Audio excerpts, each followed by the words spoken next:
One tactical move. One decisive lap. This women's 5,000-meter turned from patience into chaos, and the ending shocked everyone. Amy Eloise Neal there for Great Britain, former European indoor champion in Torun back in 2021. Costa, she could be one of the favourites. She's in great form, fourth in a super fast Oslo 3000 last week. 8:26 she ran there, the Dutch athlete. In that Oslo 3000, by the way, the first 12 set personal bests. It was an astonishing race. Hannah Nuttall, who lost her father earlier on this year, she will be running with a new inspiration, I'm sure. Most recent race 2 weeks ago, she set a personal best of 14:52. Anything up to under 15 minutes is special. Grovdal, what a fabulous cross-country runner, and she too, she was in that Oslo 3000 last week, where she ran supremely, 8:27 for a big personal best for the Norwegian 33-year-old. She's a brilliant cross-country runner, strong over 10,000. Marta Garcia, now she might be favourite. Sixth in Oslo last week in 8:29.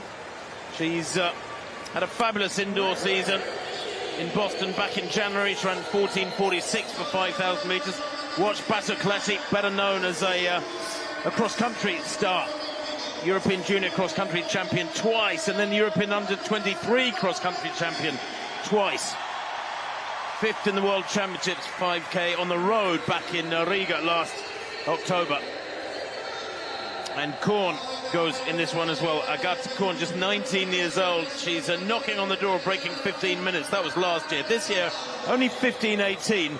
But the key message is that this is a very open race. It's hard to predict who will take this one. 8 athletes in this field have broken 15 minutes. That's the benchmark, really, of international class 5,000-meter running. Will it be slow and tactical? One or two athletes here might like it to be at a reasonable tempo, so the speed, endurance and strength is tested. Grovdal amongst them. Watch out for Blomqvist too, the 23-year-old Finn. Ran in Oslo last week, 8:32 there, big PB for her. And 5,000 metres these days, the way it's come into the range of middle distance runners, 1,500 runners running world-class 5,000s these days because of the advances in footwear technology. It's almost a middle distance race, frankly, certainly on the men's side, and to a lesser extent on the women's. But this doesn't look like it's going to be quick. Big bunch there, what, about 15 at the front of the field, nobody really keen to take it out. So we'll see how it goes. Machado at the front, Batocletti right in her shoulder, Grovdal running wide up in lane 2. She's not worried about the extra meters at this pace. Maybe Jodie McCann of Ireland, the 24-year-old, can be inspired by that mixed relay gold. What a race that was. It's so enjoyed watching that one and listening to the call by the fellas here. Sonia O'Sullivan, of course, will be an inspiration too. She won this title in Budapest back in 1998 when Sonia was in her pomp. Grovdal hits the front. No great surprise there. She will want to keep this reasonably honest, I think, the Norwegian. Remember, 15 minutes, as I say, is really the benchmark of world-class 5,000-metre running, so 3 minutes per kilometre. My math's just about to take that in, and that means, I understand, 72 seconds per lap. So we shall see how this goes. In second place there is Machado, Mariana Machado, World University Games winner over 5,000 last year, the Portuguese. Her personal best, though, is only 15:15. That was last year. This year, she's only run 15:29.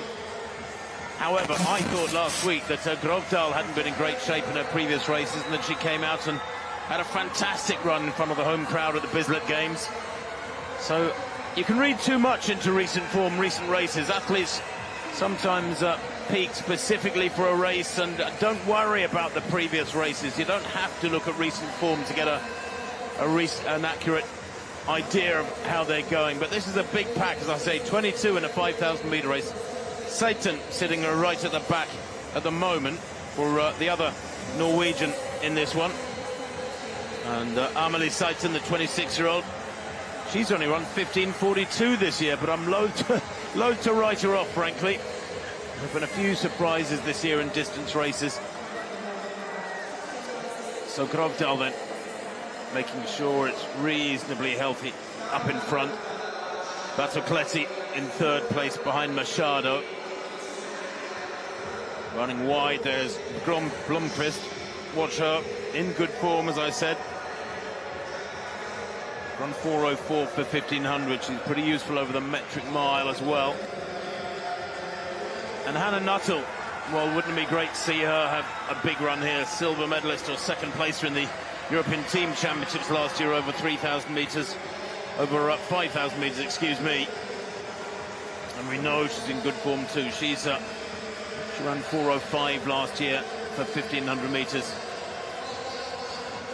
Well, I'm keeping an eye on Hannah Klein, the European indoor 3,000 metre record holder, European champion, I should say. Not going to anoint her with the record just yet.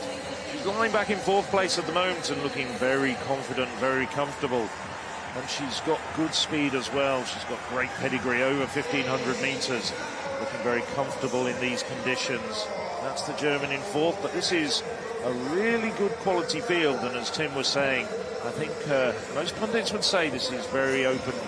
Nadia Batacleti, of course, though, will be inspired by what we've seen already this evening.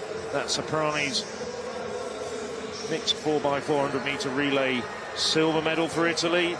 Less of a surprise, but still a great delight to this crowd. That gold medal, the very first gold medal of these championships, to Anatella Palmisano in the walk at the start of tonight's programme. It's really boiling up to being a very, very interesting race, and they've already descended into single file. Well, Grovdal's been leading virtually since the gun, but the opening few hundred metres was slow. The first kilometre was 3:01.7, so give or take a couple of bits and bobs, about 15-minute tempo, but it's quick enough to reduce it to single file. Satan's still at the back for Norway, and they're stretching out now, and 2 packs beginning to separate. And Grovdal is a very, very canny racer. She came through late in the World Cross Country Championships back in March, and she tends to judge her races just right. Very good at optimizing her results, as Grovdal often performs above and beyond what you might expect. Garcia, I mentioned, is a real danger. 8:29, that 3,000 recently, and she's run 8:38 indoors. She had a great indoor season. Nobody prepared to move up alongside Grovdal at the moment and give her any help. I think they feel that they're moving well enough. They're go through 2,000, but they get up to the far end of this back straight. And you look at big names who have won this title in years gone by. Klosterhalben, of course, pulling out of these championships just recently. She was the champion in Munich back in 2022 from Yasmin Chan and Eilish McColgan. None of those three are here. Well, 2,000 metres, 5:58.86, so the slight acceleration in that second kilometre. It was about a 2:57 from Grovdal. She's just keeping it very honest, and I wonder whether or not this next kilometre will reflect a slight acceleration as well. Looking up at the big screen, getting feedback of what's going on behind her, she will see that they're queuing up behind her, 4 or 5, maybe 6 of the big names.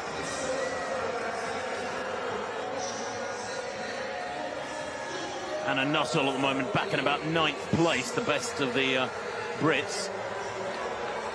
Well, sorry, go on, Phil. I was going to say, interestingly, Grovdal, I would have expected to perhaps see her also on the start list for the 10,000 metres, but she's decided to skip that, unlike some of the women who are to the fore at the moment, like Batacleti and Del Bueno. The 2 Italians will be in action, we assume, later on in the week. They're going to try and double, but Grovdal's got absolutely nothing to lose. She doesn't need to hold back at all. Of course, she's had some fantastic results over the years at 10,000 metres. This has caught me by surprise a little bit that she decided to drop down to 5,000, but she's really doing a fantastic job at the front at the moment of that leading group, and it's looking as though there's 3 more women starting to break off the back, and there's about 8 in front, back to Del Bueno. Well, you said it's a surprise she's dropped down to 5,000. She's got that fabulous 3,000 in her legs from just 8 days ago, so she has deceptive speed endurance to Grovdal, but you're right, they're beginning to struggle. Nuttall second from the back of that second group, in the middle of that trio to left of picture, needs to get around the athlete in front of her and try and connect with his front group. 20 is Ferrero of Spain, best of 15:23. I was in Bergen just a couple of weeks ago. But Batocletti just sitting in there and enjoying the ride at the moment. Costa likewise in third place. Garcia there in that yellow and orange strip of Spain, which takes a little bit of getting used to. We've seen Spain in red for about the last, I don't know, what, 300 years, something like that. And all of a sudden they're in orange and yellow. But I like it. Yeah. I like the Spanish kit, and I like the way Grovdal is gradually wearing them down here. Coming up towards 3,000 meters. It hasn't been super quick, but if this one goes under 3 minutes again, this kilometer, then we'll see a sub 9 minute clocking as they go through the line. Looks like it's going to be a click or two under 3,000 meters in 9 minutes. She does look unstressed, doesn't she, Grovdal? You can see her looking up the screen, figuring it out, trying to gauge her effort, spreading it out correctly. There it is, 8:55.91. Nicely done. That's about a 2:57 again. And equally, Batocletti on her shoulder doing exactly the same thing, looking over her shoulder at the big screen. And she's just tracked Grovdal every inch of the way around this stadium, Olympic Stadium track. Maureen Costa as well. Costa, I think, also probably just have to check whether she's going to double later on in the week as well, but doing well at the moment, Costa. Batocletti, though, staggering talent. I mean, she's won so many under 20, under 23 cross-country titles. And then, of course, in Brussels, followed Grovdal home at the European Cross-Country Championships back in December. And she can run on the track too, Batocletti. Make no mistake, she was European under 23 champion back in 2021 at 5,000. Won very comfortably there by some 7 seconds. Blomqvist just tucking in there, enjoying the ride at the moment.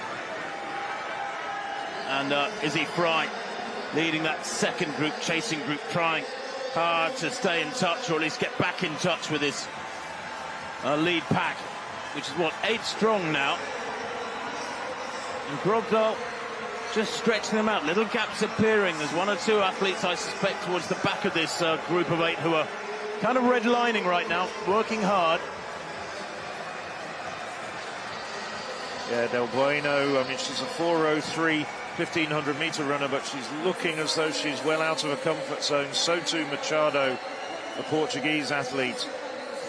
And we'll get confirmation, but I think Grovdal slightly ratcheted up the pace as well. And indeed, Del Bueno and Machado now starting to get separated, and it's becoming a leading group of 6 with Grovdal, Batocletti, Costa, Garcia, Blomqvist and Klein going all the way back.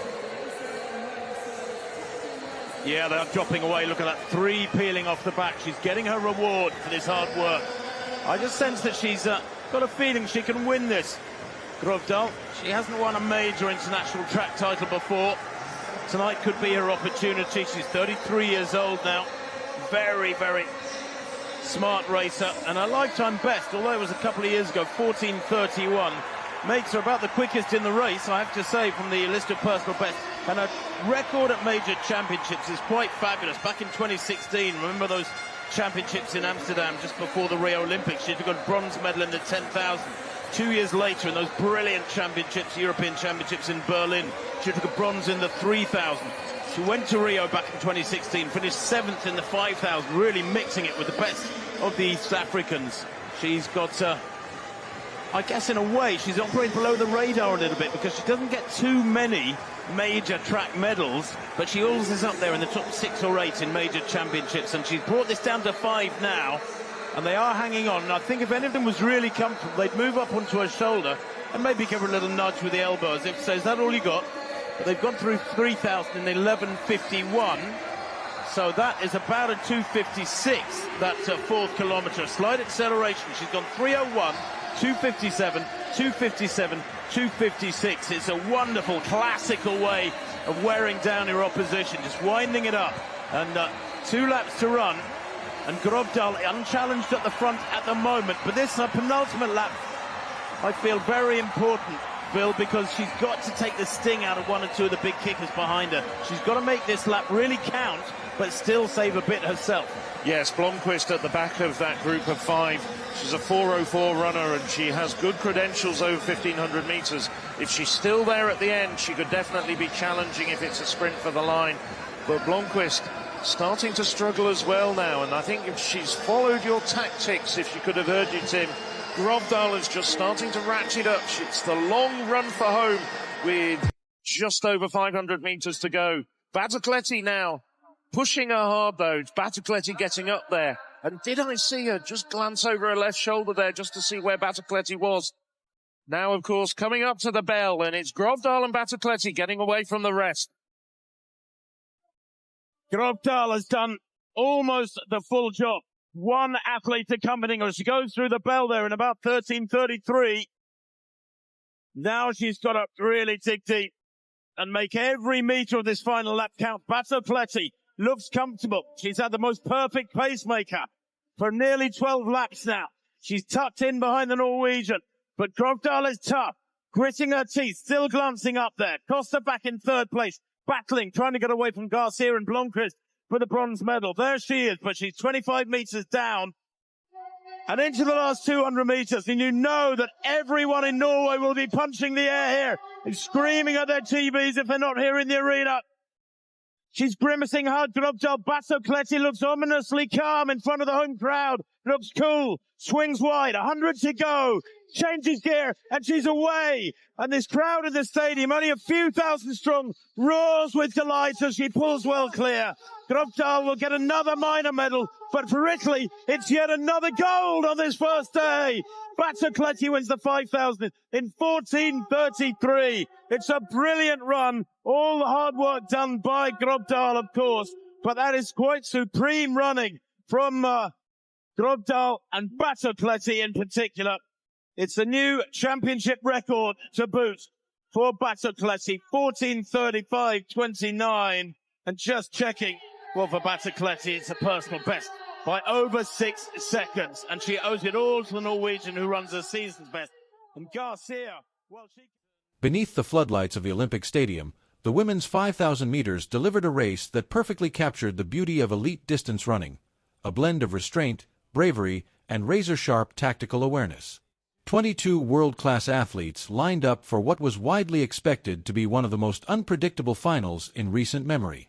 With no clear favorite and multiple runners arriving in outstanding form, uncertainty hovered over the start, and the race fully lived up to that promise. The opening stages were marked by caution rather than chaos. Instead of an aggressive surge from the gun, the athletes settled into a compact formation, each runner reluctant to commit to the front too early. The pace remained measured, almost conservative, allowing athletes with explosive finishing speed to stay relaxed while endurance-based runners waited patiently for the right opportunity. The first kilometer ticked by just beyond the 3-minute mark, a clear signal that positioning and decision-making would matter far more than raw speed. As the laps unfolded, the tension quietly built. The tightly packed group began to resemble a chessboard, with each athlete calculating risks and conserving energy. That delicate balance was finally disrupted when Caroline jerkily Grovdal made her move. Drawing on her experience and strength, the Norwegian confidently stepped to the front and began to lift the tempo, not with a sudden burst, but through a deliberate and controlled acceleration. Each lap became fractionally faster than the last, turning the race into a gradual test of resilience. The sustained increase in pace began to stretch the field. Laps dropped steadily, just over 3 minutes, then closer to 2:57, and the effects were immediate. Gaps started to form, and runners who had looked comfortable earlier were suddenly forced into survival mode. Grovdal's approach was clear: apply relentless pressure and expose any weakness long before the final lap. Yet behind her, calm remained. Nadia Batacletti shadowed the move with remarkable discipline. She stayed close without ever appearing rushed, matching the pace while conserving just enough energy for what was to come. Her positioning was near perfect, never boxed in, never exposed to the wind, always ready to respond. Marta Garcia and a small group of contenders also held on, but the margin for error had vanished. By the time the race reached 3,000 meters, the transformation was complete. The once crowded pack had been reduced to a select group of genuine contenders. Several pre-race threats had fallen away, unable to withstand the unrelenting tempo. Gravdal continued to lead with determination, committing fully to her strategy, while Battecletti remained patient, composed, and alert. When the bell rang, signaling the final lap, the atmosphere shifted instantly. Gravdal pressed even harder, attempting to break her rivals before the sprint could unfold. It was a bold gamble, one final effort to turn strength into separation. But Battecletti answered without panic. With smooth mechanics and controlled aggression, she stayed locked in, setting the stage for a dramatic conclusion that proved how one lap, perfectly timed, can redefine an entire race.